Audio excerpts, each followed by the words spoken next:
ஐந்து கரத்தனை ஆனை முகத்தினை இந்தி நிலம்பிரை போலும் ஏற்றினை நந்தி மகந்தனை ஞான கொழுந்தினை புந்தியில் வைத்து அடி போற்றுகின்றோமே. உன்னாமம் ஒன்றுதானே பிறப்பறுக்கும் மந்திரம், உன்னாமம் ஒன்றுதானே நோய் தீர்க்கும் தந்திரம், உன்னாமம் ஒன்றுதானே ஆனந்தத்தை பெறும் வரம், உன்னாமம் ஒன்றுதானே உயிர்களுக்கு பெரும் உரம்.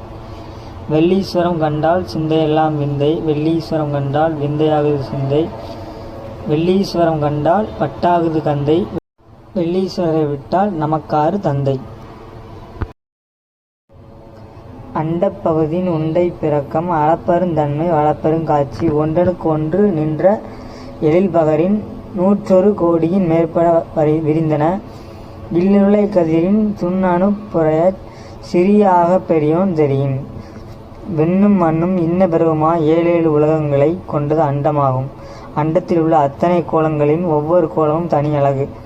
அவை வியக்கும் அளவிற்கு அகண்டாகரத்தில் விசாலமான அளவுபடாத வடிவம் விரிவு கண்டன.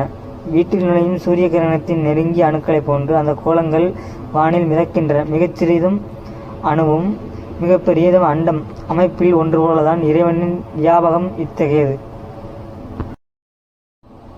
வேதியன் தொகையொடு மாலவன் மிகுதியும் தோற்றமும் சிறப்பும் ஈற்றொடு புணரிய மாப்பேர் ஊழியும் நீக்கமும் நிலையும் சுக்கமொடு தூளத்து சுரை மாறுதத்து எரியது வழியின் கொட்க பெயர்க்கும் குலகன் முழுவதும்.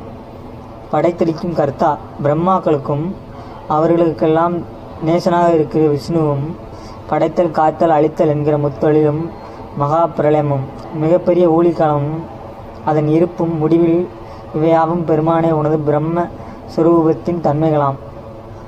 சிவபெருமான் மாறா தன்மை வாய்ந்தவர், அதனால் அவருடைய இளமை நிலைவேறுடையது.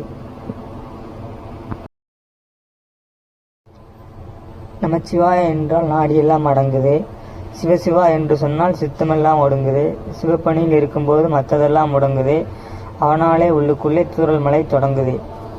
உன்னாமம் ஒன்றுதானே பிறப்பறுக்கும் மந்திரம், உன்னாமம் ஒன்றுதானே நோய் தீர்க்கும் தந்திரம், உன்னாமம் ஒன்றுதானே ஆனந்தத்தை பெறும் வரம், உன்னாமம் ஒன்றுதானே உயிர்களுக்கு பெரும் உரம். உனை கண்ட பின்பு நெஞ்சம் சமநிலையில் இயங்குதே, உனை கண்ட பின்பு கெட்ட எண்ணமெல்லாம் ஒடுங்குதே, உனை கண்ட பின்பு உன்னை மீண்டும் காண தோணுதே, உனை கண்ட பின்பு வாழ்வு போதுமென்று தோணுதே. வெள்ளி ஈஸ்வரரை காண ஆலயத்தில் நுழைகிறேன், காமாட்சியின் கால் விடுத்து கொஞ்சி கொஞ்சி கொலைகிறேன், சித்திபூத்தி விநாயகரை சித்தமெல்லாம் நினைக்கிறேன், வள்ளி தெய்வ யானையுடன் முருகனையும் வணங்கினேன். உசுரை நினைக்கும் உன் நினைவுகள். மயிலாப்பூர் வெள்ளீஸ்வரர் உடனுரை காமாட்சி அம்மாள். ஓ நமச்சிவாய வாழ்க, நாதன்தாள் வாழ்க, இமைப்பொழுதும் என் நெஞ்சில் நீங்காதான் தாள் வாழ்க.